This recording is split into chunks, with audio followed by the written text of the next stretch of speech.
Hi everyone, welcome to digital GK classes. तो BPSC Bihar शिक्षक भर्ती से रिलेटेड बहुत सारी अपडेट है एंड कुछ अभ्यर्थियों के पास मैसेज भी आया है, कॉल भी आया है, चाहे वो केवीएस का हो। बहुत सारी चीज़ें हैं जो कि मुझे आपको बताना है। पूरा वीडियो देखिएगा क्योंकि मुझे पता है कि आप लोगों को जब से पता चला है कि NIOS डीलेड वाले जो हैं बाहर हो चुके हैं, तो कुछ लोग इससे बहुत ज़्यादा उदास हैं।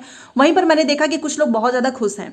और आपने कॉमेंट सेक्शन में भी देखा होगा, बीपीएससी आयोग से रिलेटेड आपको पता है कि कल अभ्यर्थियों के द्वारा जो है धरना प्रदर्शन किया गया। तो आयोग ने साथ में सचिव ने जानकारी दी है सेकंड लिस्ट के बारे में। ये ऑफिशियल है और आपको पता है कि बीपीएससी NIOS डीलेट जो कि सबसे ज़्यादा इस समय जो बच्चे परेशान है वो यही कैंडिडेट्स हैं, क्योंकि इनका सिलेक्शन कोई एसएससी में था, कोई रेलवे में था, वहां से नौकरी छोड़कर ये लोग बीपीएससी में आए थे। और अब इनके साथ इतनी बड़ी जो है परेशानी आ चुकी है क्योंकि पहले वाली नौकरी भी गई और अभी ये सबसे बड़ा खतरा दिख रहा है। केवीएस रिजल्ट पे रोक, केवीएस ने कल जो है एक ऑफिशियल नोटिस दिया था, उसके बारे में भी मैं आपको बताने वाली हूँ। बिहार का 6th फेज से रिलेटेड भी यहाँ पर जो है ये आपको पता है कि बिहार के 6th फेज में जो कि 1 to 5 में जो बीएड अभ्यर्थी जो है जिनकी नौकरी लग चुकी है उन पर भी खतरा है। जजमेंट रिजर्व कर लिया गया है। अब आपका सीटेट होने वाला है, यूपी टेट होगा या सुपर टेट, जितने भी स्टूडेंट्स हैं कौन आखिर में इसमें अपीयर हो पाएगा, सारी चीजें मैं आपको बताने वाली हूं। चैनल पहली बार आए हैं तो प्लीज चैनल को सब्सक्राइब करके वीडियो को लाइक कर दीजिएगा ताकि आपको अपडेट मिलता रहे।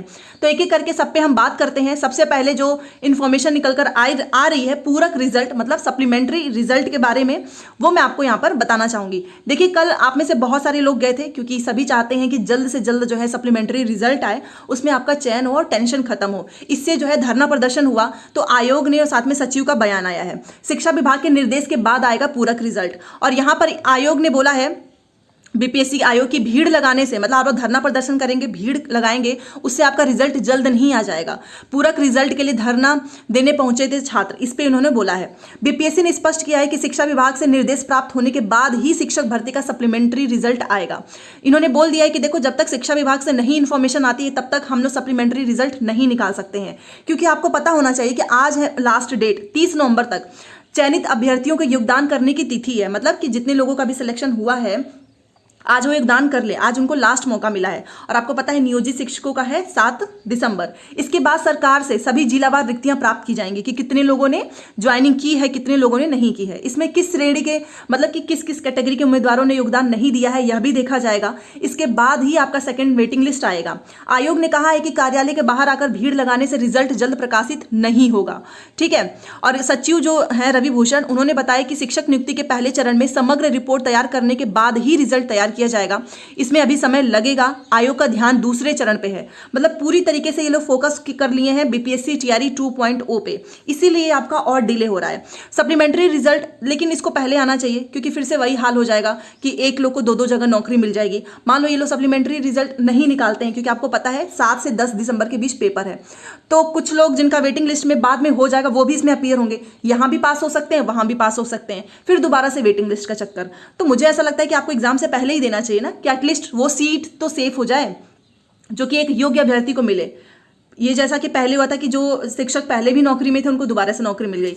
तो ये पूरी तरीके से फोकस है टीआरई 2.0 पे और पूरक रिजल्ट तैयार करने में समय लगेगा। और बुधवार को काफी छात्र, आपको पता है, ये देखा होगा आपने, कार्यालय के बाहर जो है जल्द धरना प्रदर्शन किए थे कि जल्द से जल्द सप्लीमेंट्री रिजल्ट आए। बट इनका पूरा ध्यान हो गया है उस पर टीआरई 2.0 पे। और मे भी क्योंकि 7 से आपको पता ही है पेपर स्टार्ट हो जाएंगे, 10 दिसंबर ने 15 तक चलेगा। अब पता नहीं ये लोग कब निकालेंगे, देखते हैं। जो भी चीज़ें आएंगी मैं आपको बता दूंगी। अब ये आपको पता है कि सबसे बड़ी जो एक तरीके से बोला जाए गाज गिरा हुआ है वो NIOS डीलेड वालों पे, इनके साथ सबसे ज़्यादा बुरा हुआ है। इसलिए मैं आप सभी से रिक्वेस्ट करूंगी कि किसी के बारे में भी उल्टा सीधा मत लिखो, ना ही किसी का मजाक उड़ाओ, ना ही हंसो, क्योंकि इसमें स्टूडेंट्स की गलती नहीं है। ये सरकार की नीतियों की वजह से ऐसा हुआ है।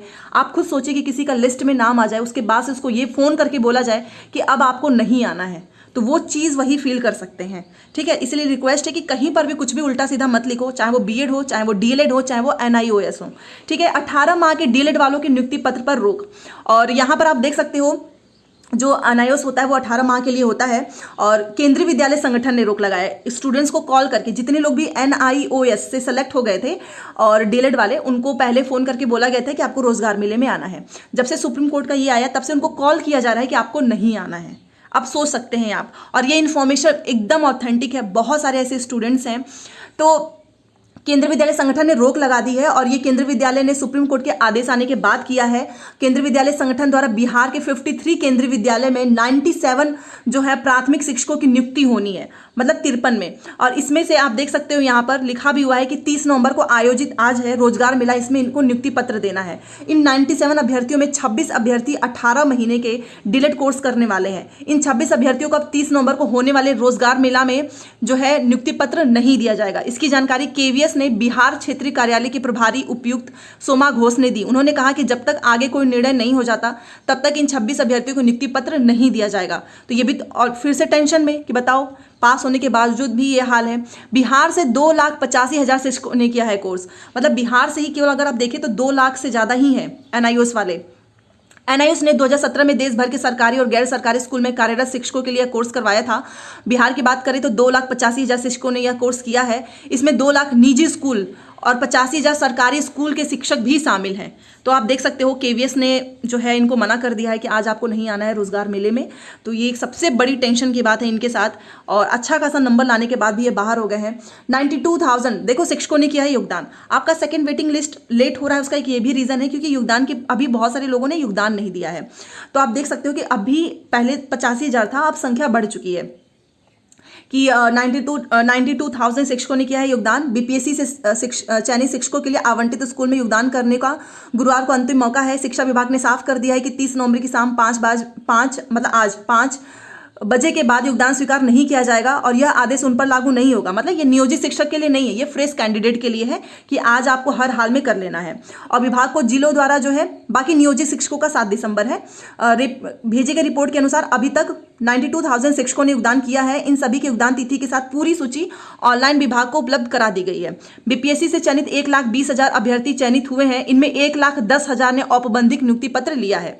आगे की नियुक्ति पत्र में जुड़ेंगे खाली। अब देखो मान लो एनआईओएस डीएलएड है, जैसा कि आपने देखा होगा कि अगर इनको बीपीएससी, क्योंकि देखो इसमें 2 चीजें फंस रही हैं। मान लो अगर बीपीएससी 7th फेज से इनको नहीं निकाला जाता है तो जो वेटिंग लिस्ट में एनआईओएस डीएलएड वाले हैं वो बोलेंगे कि हमारे साथ अन्याय हो रहा है क्योंकि एक ही कोर्स करने के किया है, बट कुछ लोग सेलेक्ट हो चुके हैं, कुछ लोग बाहर। दूसरी तरफ बीएड अभ्यर्थी, आपको पता है कोई ना कोई रिट डाल देगा, ये आप सभी जानते हो। बीएड अभ्यर्थी भी कहेंगे कि हमारा भी तो नाम आया था नाम लिस्ट में, मतलब कि हमने इतने ज़्यादा नंबर लेकर आए फिर भी हम बाहर हो गए। तो ये न्याय और अन्याय के बीच में सब फंस जाएंगे। जितने भी लोग हैं जो सेलेक्ट हो चुके हैं वो सब पीसेंगे अब इसमें, क्योंकि आप भी जानते हो कि सुप्रीम कोर्ट का फैसला है और इसमें सभी को मानना पड़ेगा, ठीक है। और उसके बाद से बहुत सारी रिक्तियां बचेंगी तो फिर जो डीएलएड है जो कि 2 साल का जो कोर्स होता है उनका ही होगा उसमें सिलेक्शन। बट अभी भी इसमें बहुत सारी चीज़ें हो सकती हैं, देखते हैं गवर्नमेंट अपने साइड से क्या करती है एनआईओएस डीएलएड वालों के लिए। तो आगे की नियुक्ति में जुड़ेंगे खाली पद। बीपीएससी द्वारा की गई पहले चरण की नियुक्ति में जो पद खाली रह जाएंगे उन्हें आगे की बहाली में जोड़ा जाएगा। और पहले चरण में 28,800 वैसे अभ्यर्थी चयनित हुए जो पूरे से नियोजित शिक्षकों के रूप में कार्यरत थे। सोचिए, मतलब 28,000 ऐसी सीट फ्रेश कैंडिडेट के लिए नहीं, ये नियोजित शिक्षकों को ही मिली है जो कि पहले से कार्यरत थे, वो चयनित हुए हैं 28,000 नियोजित शिक्षक। इनमें से बड़ी संख्या में ऐसे हैं जो नई जगह पर योगदान नहीं दे रहे हैं, ठीक है। तो ये बट इसमें से ऐसे लोग भी हैं जो नहीं जाना चाहते हैं, सोच रहे हैं कि यार अपना घर छोड़ के इतना दूर क्यों जाना है, ठीक है। बाकी आप देख सकते हो शिक्षक नियुक्ति परीक्षा के लिए कल जो है धरना प्रदर्शन हुआ है और इसमें बता दिया गया है बीपीएससी के द्वारा कि जब तक जो है शिक्षा विभाग का निर्देश नहीं आएगा तब तक हम जो है नहीं जारी कर सकते हैं। और अभी योगदान चल ही रहा है। और ये खबर जो है आप देख सकते हो एनआईओएस मामले में बहुत बड़ा खबर आ रहा है कि बीपीएससी टीआरई 1.0 में जितने भी शिक्षक योगदान कर दिए हैं, कल के जजमेंट के बाद आज से जिलों में जिला शिक्षा पदाधिकारी को आदेश दिया गया है कि एनआईओएस कैंडिडेट का फोल्डर अलग रखा जाए।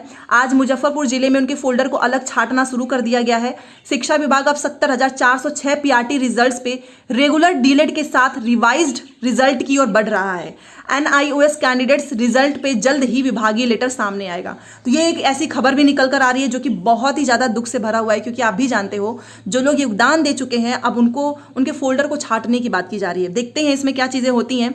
बाकी आप केंद्रीय विद्यालय का ये देख सकते हो, पहले ये ऑफिशियल नोटिस डालते हैं और इन्होंने यहाँ पे क्लियरली लिखा हुआ है from NIOS are not eligible for the post of primary teacher, but इसको कुछ समय बाद डिलीट कर दिया। मे भी ज्ञापन संख्या में कुछ त्रुटि हो गई हो, क्योंकि इन्होंने अपलोड तो किया था, यहाँ पर आप देख सकते हो। तो ये चीज़ एकदम सही है, ये केवीएस वाला ये फेक नहीं है। अभ्यर्थियों को कॉल करके बोला जा रहा है कि आपको नहीं आना है रोजगार मेले में, ठीक है। और ये है आपको पता है कि जो कल सुनवाई हुई थी पटना हाईकोर्ट में, 6 फेज जो हुआ था बीपीएस बिहार में, जो छठे चरण की जो बहाली हुई थी, उसमें 1 to 5 में बीएड अभ्यर्थी शामिल हुए थे।